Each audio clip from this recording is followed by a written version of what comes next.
ಮೇಲ್ಶ್ರುತಿಯಲ್ಲಿ ಉತ್ತಮ ಕಂಠಸಿರಿಯ ಗಾಯನ ಯಾವಾಗಲೂ ಆಸ್ವಾದನೀಯ. ಇಂತಹ ವಿಶೇಷ ಅನುಭವವನ್ನು ನೀಡುವ ಅಪ್ರತಿಮ ಬಹುಕೌಶಲ್ಯದ ಗಾಯಕಿ ಆರ್.ಎ. ರಮಾಮಣಿ. ಶಾಸ್ತ್ರೀಯ ಸಂಗೀತದ ವೈಶಿಷ್ಟ್ಯಗಳ ಸಾರ ಸಂಗ್ರಹದ ಅಡಕ, ಸುಸ್ಪಷ್ಟ ಸಂಗೀತ ಕಲ್ಪನೆ, ಲಯ ವೈವಿಧ್ಯದ ಕಲಾತ್ಮಕತೆ, ಸಾಹಿತ್ಯದ ಭಾವಪೂರ್ಣ ನಿರೂಪಣೆ ಇತ್ಯಾದಿ ಗುಣಗರಿಮೆಗಳ ಗಾಯನ ಕೇಳುಗರನ್ನು ರಂಜಿಸುತ್ತದೆ. ಅವರ ಗಾಯನದಲ್ಲಿ ಅಡಕವಾಗಿರುವ ರಾಗಗಳು ಸಂಗೀತ ಸೌಂದರ್ಯ ಮತ್ತು ಕಲಾತ್ಮಕ ಏಕತೆಯನ್ನು ಗಟ್ಟಿಗೊಳಿಸುತ್ತವೆ. ಶ್ರೀಮತಿ ಆರ್.ಎ. ರಮಾಮಣಿಯವರ ಕಠಿಣ ಪರಿಶ್ರಮದಿಂದ ಇದೆಲ್ಲವೂ ಸಾಧ್ಯವಾಗಿದೆ.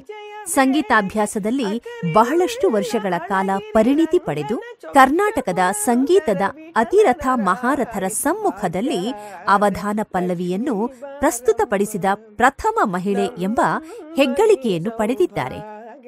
ಸಾಂಪ್ರದಾಯಿಕ ಕೋನಕ್ಕೋಲ್ ಪದ್ಧತಿಯ ಹಾಡುಗಾರಿಕೆಯಲ್ಲಿ ವಿಶೇಷತೆಯನ್ನು ಹೊಂದಿದ ರಮಾಮಣಿಯವರು ಸಂಗೀತ ಸಮ್ಮೇಳನದಲ್ಲಿ ಅವಧಾನ, ಪಲ್ಲವಿ ಈ ಎರಡು ರಿದಮ್ಗಳಲ್ಲಿ ಸುಶ್ರಾವ್ಯ ಗಾಯನ ನೀಡಿದ ಪ್ರೌಢಿಮೆ ಇವರದು.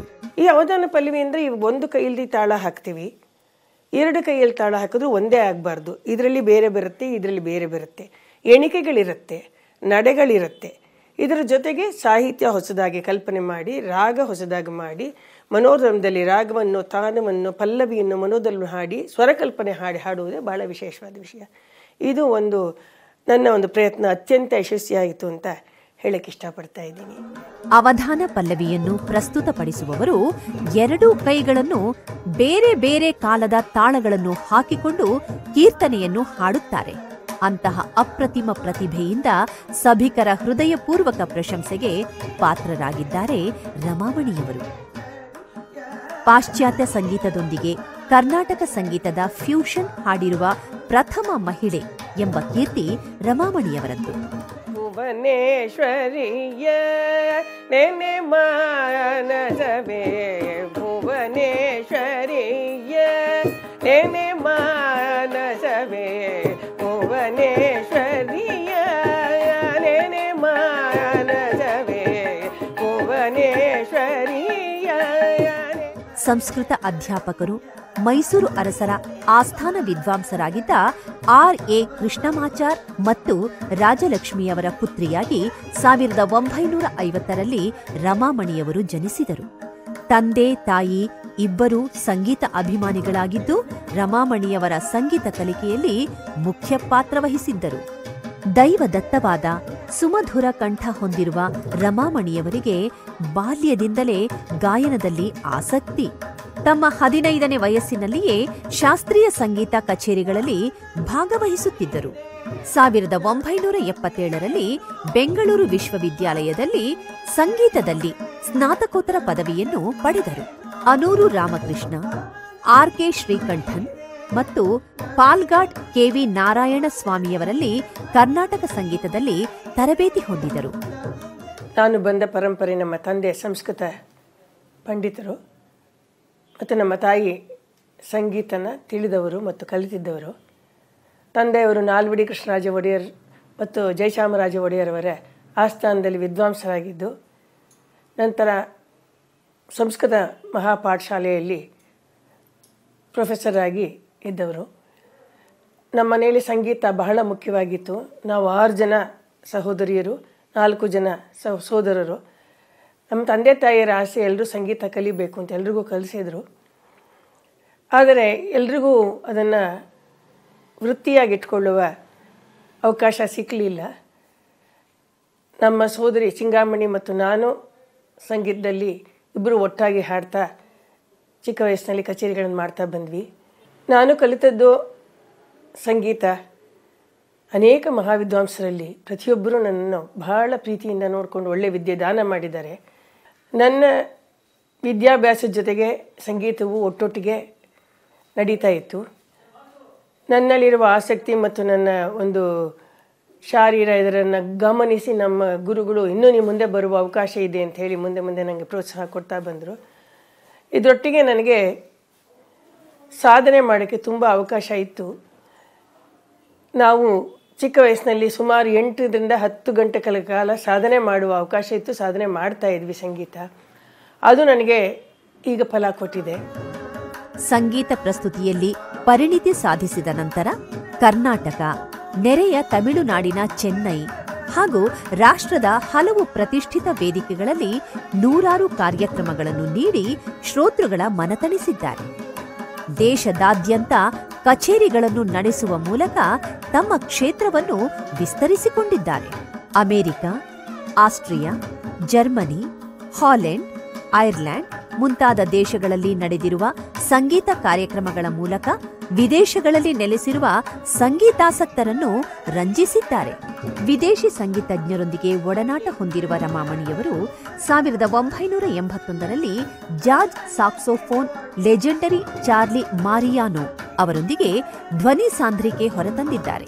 ಪರ್ಥನ್ ಆಕ್ಟೋಗಾನ್ ಥಿಯೇಟರ್, ಲಂಡನ್ನಿನ ಕ್ವೀನ್ ಎಲಿಜಬೆತ್ ಹಾಲ್, ಬೈರುತ್ನ ಒಪೇರಾ ಹೌಸ್ ಮತ್ತಿತರ ಪ್ರತಿಷ್ಠಿತ ವೇದಿಕೆಗಳಲ್ಲಿಯೂ ಕಚೇರಿ ನಡೆಸಿ ಸೈ ಎನಿಸಿಕೊಂಡಿದ್ದಾರೆ.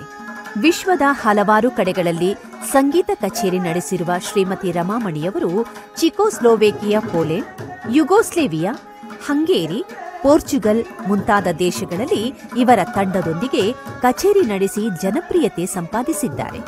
ಇವರು ಸಂಗೀತಗಾರರಷ್ಟೇ ಅಲ್ಲದೆ ಉತ್ತಮ ಶಿಕ್ಷಕಿ, ಅತ್ಯುತ್ತಮ ರಾಗ ಸಂಯೋಜಕಿಯೂ ಕೂಡ ಆಗಿದ್ದಾರೆ. ಇವರು ಕರ್ನಾಟಕ ಪರ್ಕುಸನ್ ಕಾಲೇಜಿನ ಉಪ ಪ್ರಾಂಶುಪಾಲಕಿಯಾಗಿ ಸೇವೆ ಸಲ್ಲಿಸುತ್ತಿದ್ದಾರೆ. ಬೆಂಗಳೂರಿನ ಕೊರಿಯೋಗ್ರಫಿ ಇನ್ಸ್ಟಿಟ್ಯೂಟ್ನ ಉಪನ್ಯಾಸಕಿಯಾಗಿಯೂ ಸೇವೆ ಸಲ್ಲಿಸಿದ್ದಾರೆ. ಸಂಗೀತ ಕ್ಷೇತ್ರದಲ್ಲಿ ಇವರ ಅಪರಿಮಿತ ಹಾಗೂ ಅಷ್ಟೇ ವಿಭಿನ್ನ ಸಾಧನೆಗೆ ಹಲವಾರು ಪ್ರಶಸ್ತಿ, ಗೌರವಗಳು, ಬಿರುದುಗಳು ಸಂದಾಯವಾಗಿವೆ.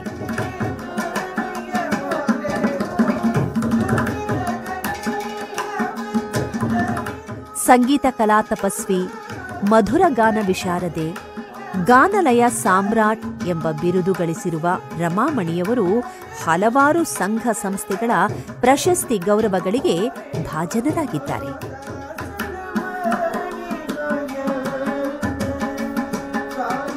ಸಾವಿರದ 1992ರಲ್ಲಿ ಕರ್ನಾಟಕ ಗಾನಕಲಾ ಪರಿಷತ್ತಿನಿಂದ ಗಾನಕಲಾಶ್ರೀ ಪ್ರಶಸ್ತಿ, ಇಂಡಿಯನ್ ಫೈನ್ ಆರ್ಟ್ಸ್ ಸೊಸೈಟಿಯ ಅತ್ಯುತ್ತಮ ಮಹಿಳಾ ಗಾಯಕಿ ಎಂಬ ಗೌರವಕ್ಕೆ ಪಾತ್ರರಾಗಿದ್ದಾರೆ. ಸಂಗೀತ ಅನ್ನೋದು ಮಾತ್ರ ಸರ್ವಸಾಧಾರಣ ಯಾರಿಗೂ ಸಿದ್ಧಿಸೋಲ್ಲ, ಭಾಳ ಕಷ್ಟ.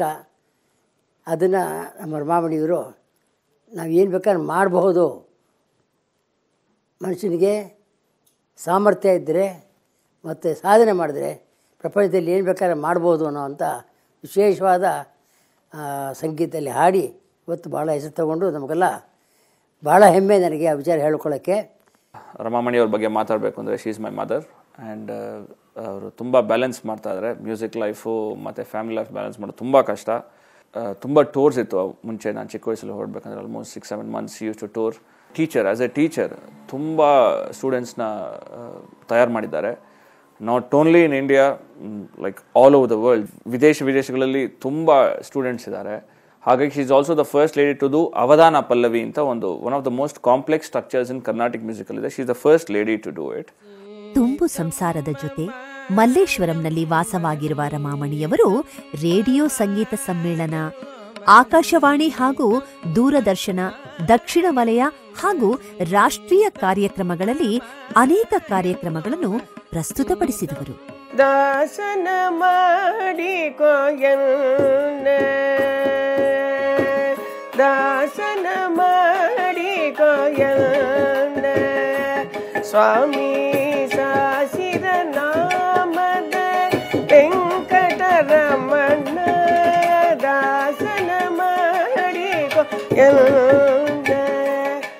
ಸಾವಿರಾರು ಶಿಷ್ಯರನ್ನು ತಯಾರು ಮಾಡಿ ಶಾಸ್ತ್ರೀಯ ಸಂಗೀತ ಜಗತ್ತಿಗೆ ಉನ್ನತ ಸೇವೆಯನ್ನು ಸಲ್ಲಿಸಿದ್ದಾರೆ.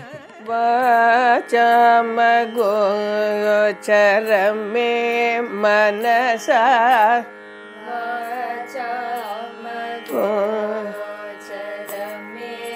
ಮನಸ ವಾಚಮಗೋಚರಮೇ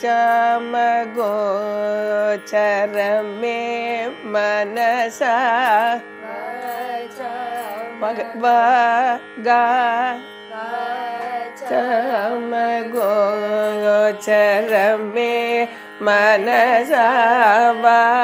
ದೇಶ ವಿದೇಶಗಳಲ್ಲಿ ನಮ್ಮ ಶಾಸ್ತ್ರೀಯ ಸಂಗೀತದ ಒಂದು ಪ್ರಭೆಯನ್ನು ಅವರು ಪಸರಿಸಿರೋದ್ರ ಜೊತೆಗೆ ಅಲ್ಲಿ ಹೆಸರು ಮಾಡಿದಂಥ ವಿದೇಶಿ ಗಾಯಕಿಯರು ಇರ್ಬೋದು, ವಾದಕರಿರ್ಬೋದು, ಇವರ ಸಂಗೀತಕ್ಕೆ ಮಾರು ಹೋಗಿ ನಾವು ಕಲ್ತ್ಕೊಳ್ಬೇಕು ಅನ್ನೋ ಒಂದು ಆಸಕ್ತಿನ ಬೆಳೆಸ್ಕೊಂಡು ಇದು ಒಂದು ಪವಿತ್ರವಾದ ಜಾಗ, ಇದು ಒಂದು ಪವಿತ್ರವಾದ ಒಂದು ಸಂಗೀತ ಅಂತ ಅರಿತುಕೊಂಡು ಇಲ್ಲಿ ಬಂದು ಅವ್ರ ಮನೆಯಲ್ಲೇ ಅತ್ಯಂತ ಸ್ಪಷ್ಟವಾಗಿ ಶ್ರದ್ಧೆಯಿಂದ ಕಲಿತು ಅವರಿಗೆ ಒಪ್ಪಿಸಿ ನಮಸ್ಕಾರ ಮಾಡಿ ಹೋಗೋದು ಇವತ್ತಿಗೂ ನಡೀತಾ ಬಂದಿರೋಂಥ ಒಂದು ವಿಚಾರವಾಗಿದೆ. ನಾವು ಕೋಗಿಲೆಯ ಗಾನವನ್ನು ಕೇಳಿದ್ದೇವೆ. ಆದರೆ ವೇದಿಕೆಯಲ್ಲಿ ಮುಂದುಗಡೆ ಕೂತ್ಕೊಂಡು ಅಂಥ ಕೋಗಿಲ ಕಂಠವನ್ನು ಹೊಂದಿರತಕ್ಕಂಥ ರಮಾಮಣಿಯವರ ಗಾಯನವನ್ನು ಕೇಳೋದೇ ಒಂದು ಭಾಗ್ಯ. ಅವರ ಒಂದು ಕಚೇರಿಯಲ್ಲಿ ರಾಗವಾಗಲಿ, ತಾನವಾಗಲಿ, ಕೀರ್ತನೆಯಲ್ಲಾಗಲಿ ಅಥವಾ ಆಲಾಪನೆಯಲ್ಲಾಗಲಿ, ಸ್ವರವಿನ್ಯಾಸದಲ್ಲಾಗಲಿ ಒಂದು ಹೊಸತನವನ್ನು ನಾವು ಕಾಣ್ತೇವೆ. ಕೇವಲ ಭಾರತೀಯರು ಮಾತ್ರವಲ್ಲದೆ ವಿದೇಶಿ ಸಂಗೀತ ಉತ್ಸುಕರನ್ನು ಕರ್ನಾಟಕ ಸಂಗೀತದಲ್ಲಿ ತೊಡಗಿಸಿ ಶ್ರೇಷ್ಠ ಕಲಾವಿದರನ್ನಾಗಿಸಲು ಶ್ರಮಿಸುತ್ತಿದ್ದಾರೆ. ನವ